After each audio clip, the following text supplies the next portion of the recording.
Amahan ug anak ang naangol sa sunog nga miulbo sa barangay Linaw sa Dakbayan sa Talisay. Ikatulo na kini nga sunog nga miulbo sa maong barangay sa duha lang ka semana. Talisay City Fire Station na alarma na niini. Ani ang live report ni Fem Marie Dumabo. Fem?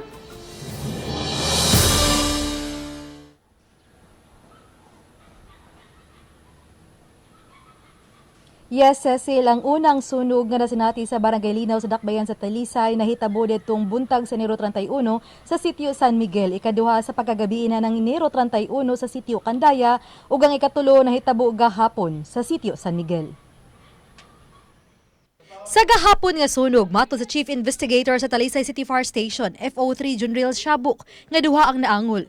Mag-amahan kini kansang panimay, diha nagsugod ang sunog sa pamilya ni Parini. Different parts of the body, ma'am. Hastang ulo, apil, tiil, tawas, bukton.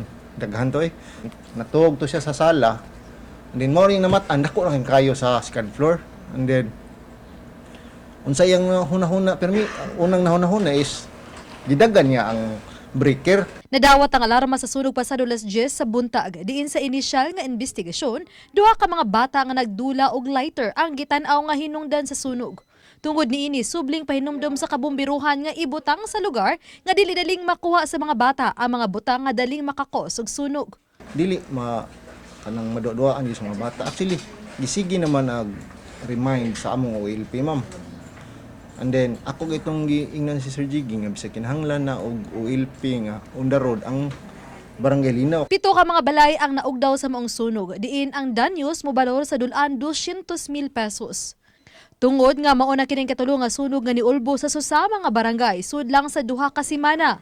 Usa na ang Barangay Linaw nga gitutukan sa ilang mga programa sa Talisay City Fire Station. Puros gyud dito sa babaw ko.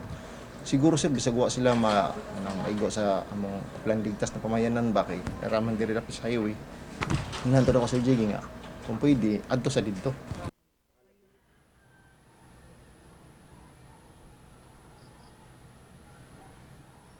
Cecil, matud ni FO3 Shabuk nga ana-ana sa luwas nga kahimtang ang mga naangol nga mag-amahan. Samtang dinali ang tabang ang gipadanga sa Talisay City Government ngadto sa mga nabiktima sa sunog.